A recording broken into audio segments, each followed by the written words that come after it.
Hey, ¿qué onda? Mi nombre es Jonathan Domingo y estás escuchando mi podcast. ¿Y qué onda? Estás a punto de ver el sexto video de los padres de la iglesia, 8 cristianos que todo cristiano debería de conocer.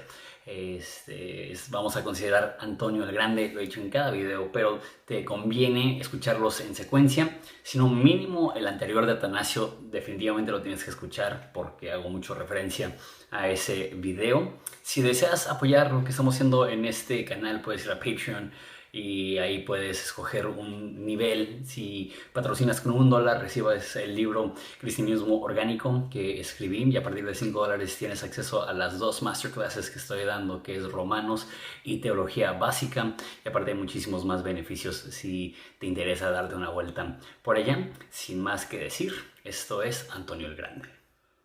No sé por qué en el movimiento cristiano hay un desprecio hacia el movimiento monástico. Deja aclarar un poco eso.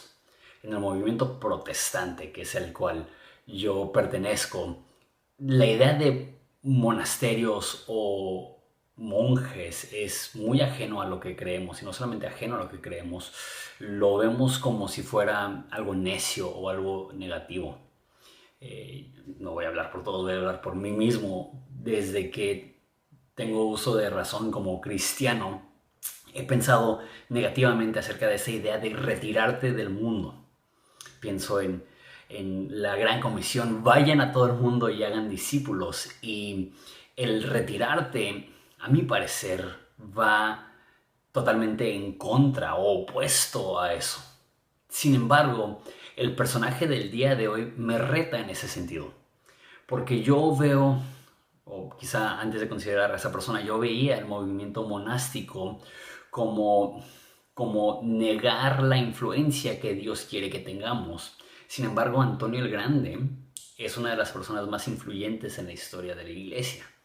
Entonces, el apartarte del mundo no está necesariamente peleado con influenciar a otras personas o influenciar el mundo. Es más, quizá cuanto más nos alejamos del mundo, más nos da una oportunidad verdadera de influenciar el mundo. En el cristianismo hay 3 variantes principales: el catolicismo, los ortodoxos griegos y los protestantes.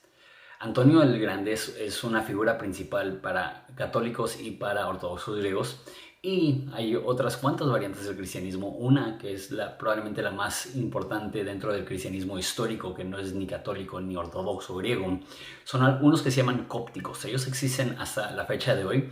Fui a Egipto con mi esposa de luna de miel y habían iglesias grandes cópticas, y ellos nunca han estado bajo la tutela, el cuidado o la supervisión de la iglesia católica. Es una iglesia egipcia. No sé si se acuerdan, hace unos 8 años que ISIS degolló a 27 cristianos en la playa. Ellos iban vestidos de trajes naranja. Ellos eran cristianos cópticos. Como te digo, sigue siendo, después de 1400 años de dominio del Islam, sigue existiendo. Y también los cristianos cópticos ven a Alejandro el Grande como una figura principal. Es más, inclusive el título Alejandro el Grande, Antonio el Grande, nos demuestra la influencia que tuvo. A mi conocimiento, sin contar Constantino el Grande, porque Constantino el Grande no era grande por su cristianismo, era grande por sus victorias en la guerra, por reunificar el Imperio Romano, por su legado, y el cristianismo simplemente es una parte. Pero Antonio el Grande, a mi conocimiento, es el primer cristiano que se le denomina de esa forma, y es el único cristiano que se le denomina de esa forma hasta Leo el Grande en el siglo VI.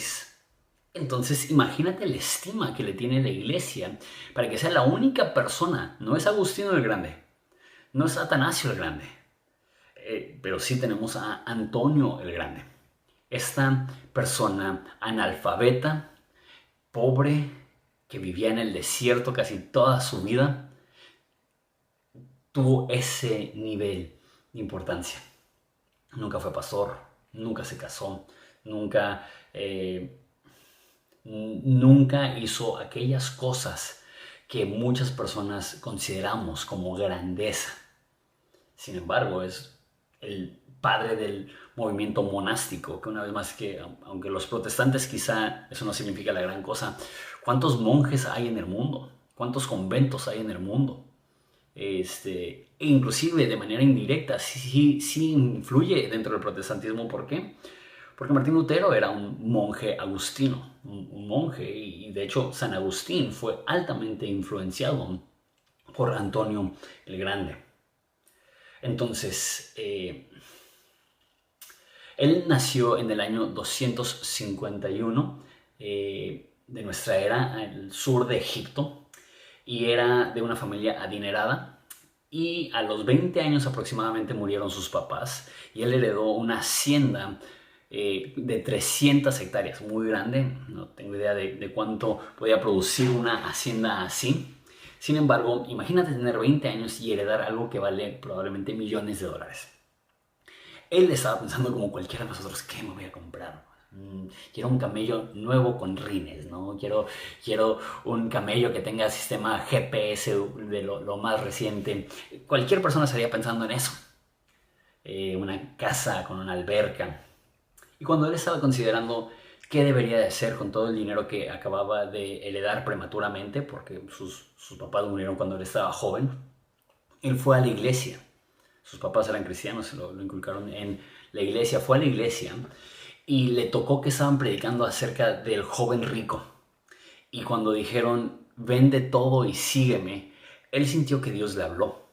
Y muy parecido a años después a San Francisco de Asís, él decidió en ese momento venderlo todo. Tenía una hermana menor y la metió a un convento, a una especie de convento. Todavía no estaba como lo es hoy en día, era una comunidad de hermanas en Cristo. Vendió todo, lo dio a los pobres y se fue al desierto. Ahí aún no empezó su vida de ascético. Un ascético es una persona que no tiene posesiones y vive en el desierto, o también conocidos como ermitaños. Fue afuera de las ciudades y trabajó criando cerdos por 15 años mientras que estaba siendo discipulado por otro ermitaño famoso llamado Pablo de Tebas. De hecho, de Pablo de Tebas se escribe una biografía de él, San Jerónimo. Entonces también es una figura conocida de esa era. Y él fue quien inculcó a Antonio las ideas de asceticismo, las ideas de retirarte del mundo, de no tener posesiones, de dedicarte a la oración. Y 15 años estuvo siendo discipulado por Pablo de Tebas hasta que decidió irse a la soledad. Se fue buscando en el desierto y encontró una fortaleza romana abandonada, donde vivió por 20 años completamente solo. Sí recibía visitas, pero muy esporádicas, y la gran mayoría de visitas no los recibía. Les permitía que le aventaran comida encima de los muros. Probablemente dentro de la fortaleza tenía forma también. La mayoría de movimientos monásticos tienen una perspectiva muy alta de la agricultura, entonces a lo mejor él tenía ahí sus plantas, pero le aventaban. Sin embargo, cuando digo agricultura, nos dice Atanasio, que casi todo lo que se sabe de Antonio es por una biografía que Atanasio escribió, que por 20 años comía únicamente pan con sal una vez al día después de que se ponía el sol, y el resto del tiempo lo dedicaba a la oración, el ayuno, la contemplación de Dios y no sé cómo decirlo, pero pelearse en contra de la tentación. Espero que leas la biografía de Atanasio. La voy a subir en unos cuantos días aquí al canal, pero espero que la escuches, porque la gran mayoría de la biografía de de Antonio, nos dice Atanasio que fue esas tentaciones que él recibió en el desierto. Una vez más, estuvo solo en una fortaleza por 20 años recibiendo muy pocas visitas. Ahora, antes de entrar en las tentaciones, Estas biografías las he querido hacer históricas, no enfocarme ni en la teología de las personas y no enfocarme en cosas que parecen más mitológicas, sino cosas que tienen respaldo realmente de haber sido escritos por un teólogo o que tienen fuentes confiables. Sin embargo, cuando hablamos de pelearte con el diablo, porque así se le conoce como aquel monje que peleaba con el diablo, eso es un poco, personas pensarían, subjetivas. Pero a nosotros que somos cristianos y no tenemos problema con creer en lo sobrenatural, creo que sí podemos tomar eso como biográfico. Que este hombre, cuando estaba 20 años en silencio y soledad buscando a Dios, se le enfrentaban demonios para atacarlo, para intentar alejarlo de Dios. Entonces, hay muchas de las tentaciones de las cuales se enfrentó Antonio, pero escribí 4 que me llamaron la atención. Uno, una de las tentaciones que él recibió es que demonios le llevaban pan para interrumpir su ayuno. Eso me recuerda mucho a la tentación de Jesús, que él estaba en el desierto y llegó Satanás y le dice, si tienes hambre, convierte esta piedra en pan. De la misma forma llegaron los demonios a ofrecerle pan a Antonio. Me recuerdan en la carta del diablo a su sobrino, que el diablo le dice al demonio novato que no hace falta hacerlo una mala persona, basta con hacerlo una persona mediocre. Aquello a lo cual estaban tentando los demonios a Antonio era que rompiera sus votos, que no cumpliera con su ayuno. Y uno pensaría, eso no suena como el gran pecado.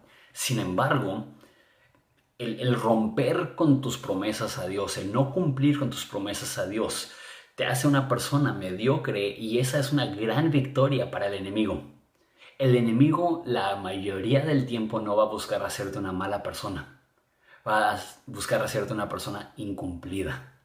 Dice en Santiago que la persona de doble ánimo es inconstante en todos sus caminos. Y yo creo que, como dije, al igual que Jesús, no es que fuera pecado cambiar la piedra en pan, o no es que hubiera sido pecado consumir pan, pero estaban rompiendo con un voto que hicieron de ayuno. Y ellos tenían ese celo por lo que habían dicho. Y sabes, ese tipo de cosas son las que me inspiran de Antonio, porque digo, qué nivel de compromiso. 20 años comiendo solamente de noche, ayunando todos los días, dedicándote a la oración. No estoy diciendo que todos tienen que hacer eso, pero cuando una persona lo hace, debemos de detenernos y decir, wow, eso es una vida llena de una pasión que la mayoría de nosotros no vamos a entender. La segunda forma que los demonios lo tentaban es que llegaban como soldados. Cuando Antonio era ermitaño, estaban pasando en el Imperio Romano las peores persecuciones. Lo voy a decir en un momento, pero Antonio vivió muchísimo tiempo, 105 años. Entonces al principio de su vida estaban las persecuciones a todo lo que daba y hasta como la mitad de su vida. En el año 325 fue el concilio de Nicea, en el año 320 aprox fue el edicto de Milán. Entonces él nació, como dije, en el año 251. Entonces los primeros 70 años de su vida había persecución, 60 y tantos años de su vida había persecución. Entonces asumo que él tenía a lo mejor cierto temor a que llegaran un día los soldados a encarcelarlo y llevarlo preso. Entonces una de las visiones que él tenía es que llegaban soldados. Es más, no solamente tenía visiones de que llegaban soldados, nos narra Atanasio que estos demonios lo golpearon y lo dejaron moribundo. Y no fue sino porque llegó una persona de manera providencial y llegó a buscarlo un amigo y lo vio moribundo y lo pudo llevar a un hospital para que lo trataran, que no se murió. Ahora, vamos a ver en un segundo también que él va a ir a Alejandría cuando estaba la peor persecución porque él quería morir por su fe. Entonces no es que no estaba dispuesto a morir por su fe, pero me pregunto si esa es la forma que actúa nuestro enemigo. Él conoce nuestros temores secretos y va a enviar cosas a asustarnos donde él sabe que a nosotros nos va a provocar mayor temor. Entonces le envió soldados. La tercera tentación que le envió es que Satanás le envió demonios que llegaban de con forma de imágenes eróticas que buscaban seducirle a pecar en su mente. Imagínate, tanto tiempo solo, nunca se casó. Entonces, pues obviamente van a haber tentaciones sensuales en su mente. Sin embargo, para Antonio, él reconocía que las tentaciones no eran meramente como lascivia emocional o imágenes en su mente, sino que él entendía que había un ataque demoníaco para hacerlo caer. Y creo que eso es tan importante reconocer como hombres en general, como humanos también, pero como hombres en particular, que la tentación sexual no solamente son impulsos naturales o humanos dentro de nosotros, sino que también nuestro enemigo conoce nuestras debilidades y va a buscar atacarnos en puntos débiles. Dice en Proverbios que todos los que caen ante la mujer adúltera son hombres fuertes. Puedes ser fuerte en tantas áreas de tu vida y batallar con el área sexual. Y una de las fortalezas que podemos tener para vencer las tentaciones sexuales es reconocer que no solamente son impulsos naturales, son tentaciones demoníacas que están buscando desviarnos de lo mejor que Dios tiene para nosotros. Y Antonio aprendió a cómo no permitirse caer en esas tentaciones, sino luchar contra ellas en oración y ayuno. Por último, una de las tentaciones que él recibió es que veía a demonios con forma de bestias salvajes. Vivía en el desierto, en África, hienas que llegaban, ese tipo de bestias. Y me gustó, de hecho lo incluí porque amé su respuesta. Porque él veía muchos y él le dijo a los demonios, la razón que son muchos es porque son débiles, porque si fueran fuertes llegarían con uno solo. ¿Sabes? Los demonios son débiles a comparación del poder de Dios. Y por lo mismo que son débiles, utilizan la arma más débil, que es la intimidación. Dice la Biblia que nuestro enemigo anda como el león rugiente buscando a quien devorar. Pero la realidad es que la forma que él devora es rugiendo, es intimidando, es haciéndose parecer muchísimo más peligroso de lo que realmente es, porque tú y Dios siempre son mayoría. Y cuando llega el tentador y cuando llegan fuerzas demoníacas para asustarnos, siempre y cuando estemos aferrados de la mano de Dios, Él nos va a proteger. Y creo que ese es uno de los legados más grandes de Antonio, fue su lucha esos 20 años en soledad en contra de la tentación. Como dije, en ese tiempo Antonio únicamente recibía visitas esporádicas, pero poco a poco lo empezaron a visitar más y empezar más, y cuanto más lo visitaban, él menos permitía que lo visitaran, que entraran a la fortaleza. Pero las personas estaban tan impactadas por la vida de Antonio que decidieron construir chozas y como casitas alrededor de la fortaleza, y se convirtió en una pequeña comunidad. Entonces, después de 20 años en aislamiento y soledad, él vio a esas personas y dijo, ¿sabes qué? Mejor sí hay que formar alguna especie de comunidad, y formó un monasterio en su fortaleza, empezó a recibir a las personas y por 5 años formó una comunidad donde estaba enseñándoles y invirtiendo todo lo que había aprendido en esos ya 35 años, 15 años con Pablo de Tebas, y 20 años dentro de la fortaleza. Cuando estaban creando esta comunidad, escuchó acerca de las persecuciones dioclecianas que ya hemos mencionado en esta serie, que fueron las peores persecuciones que habían golpeado al Imperio Romano. Entonces, él, al escuchar el sufrimiento de sus hermanos cristianos, decidió por únicamente una de 2 ocasiones que él salió del desierto para regresar a la ciudad. Salió del desierto y regresó a Alejandría porque él tenía la convicción de querer morir por Cristo. Entonces, cuando llega ahí, no lo encarcelan, pero sí le tocó a él visitar a hermanos que estaban en la cárcel. Para ese entonces, la leyenda, si lo quieres ver así, pero la fama de Antonio ya había llegado a Alejandría y todo el mundo lo conocía. Entonces, imagínate qué consuelo para esos cristianos poder recibir la visita de Antonio, el famoso monje del desierto. Llegó y oró por ellos y les animó. Pero después de un tiempo, al no ser encarcelado, decidió regresar una vez más al desierto. Ahora, regresó al desierto y decidió buscar un lugar aún más retirado de donde estaba la fortaleza, y empezó una vez más un monasterio que permanece hasta el día de hoy, un monasterio más grande, y de ahí empezaron a ir las personas a vivir con él. De hecho, dijo Atanasio que Antonio convirtió el desierto en una ciudad. Que había tantas personas que se mudaron a estar cerca de Antonio, que se convirtió en una mini ciudad en el desierto, todos ahí para aprender de Antonio. Fue en ese monasterio donde se fue a esconder a Atanasio cuando lo exiliaron y vivió 6 años con Antonio, y es donde aprendió todo lo que supo de Antonio para la biografía que él escribió. Su fama fue tan grande que incluso el emperador Constantino le escribió. Y le escribió para pedirle una bendición. Escuchó de su poder. Él era también sanador. La gente llegaba a él y él oraba por ellos y eran sanados. Entonces entendía que era una persona importantísima. Entonces le escribió. Y Antonio, al recibir la carta, dijo: ¿quién soy yo? Yo ni siquiera sé leer. Y decidió no contestarle. Sin embargo, sus seguidores le dijeron: hey, no es buena idea que te escriba el emperador, y no contestarle. Entonces le pidieron que le contestaran, y le contestó lo siguiente. Me encanta: no pienses mucho en el tiempo actual, sino en el juicio venidero. Y recuerda que solo Cristo es el único, verdadero y eterno Rey. Sé misericordioso y dale justicia a los pobres. Sencillo, profundo. No pienses en lo terrenal, piensa en lo eterno. Cuando tomes decisiones, recuerda que nos vamos a enfrentar a un juicio eterno, y dale misericordia y justicia a los pobres. Seguido venían personas a él, como ya dije, a ser sanados. Hay varias historias muy parecidas a las de Jesús, de personas que venían y él les decía: ¿por qué vienes a mí? Tú ten fe y tú regresa, y tu siervo va a ser sano. Entonces él estaba convencido que iba a permanecer en su monasterio el resto de su vida hasta que muriera. Sin embargo, cuando estuvo con Atanasio, él vio la importancia de denunciar el arrianismo.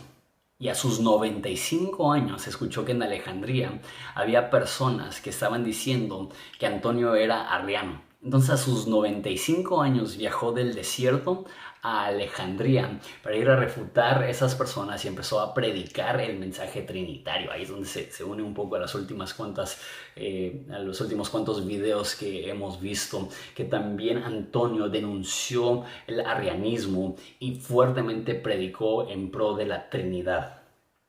Regresó a su monasterio y murió de 105 años. Cuando murió únicamente tenía 2 posesiones, eran 2 túnicas. Y a una túnica se la regaló a su seguidor más cercano, y la otra túnica se la regaló a su buen amigo Atanasio. Y lo enterraron en una tumba no marcada, porque él no quería que los cristianos regresaran a venerar sus huesos, cosa que al parecer sucedió de todos modos, porque a los 10 años encontraron unos huesos en el desierto y dijeron que eran de Antonio, y los llevaron a Alejandría, donde estuvieron hasta como el año 500, y en el año 500 se llevaron a Constantinopla, y en el año 1500 los llevaron a un pequeño pueblo en Francia, donde permanecen hasta el día de hoy, y la gente sigue haciendo peregrinaje para ver los huesos de Antonio, que probablemente está desde el cielo gritando: eso no es lo que quería.